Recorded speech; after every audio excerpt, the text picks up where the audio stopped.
Ngayon, yung batang Nathaniel ay dinala sa pagamutan. Para sa anong pamamaraan? Magkakaroon na naman ng diskusyon sa espiritu. Dahil yan ay replika na naman ng ibang tao ang nakita ko. Dalhin mo kay Edgar nang kami ay magkasubukan. Dahil sa pagkakatanda ko, paglikha lang ang meron, pangalaga at panganak sa pagkapasapi. Sa oras na bumagsak ang tao, ito ay mother name.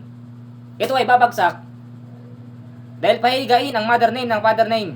At saka babayuin ng ng father name para lumabas ang ang katas.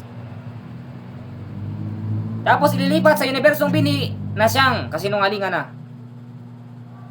Paglikha lang ang gamutan, pangangalaga at panganak ng babaeng angkan na mother name kung bakit bumabagsak ang tao at nalunasan.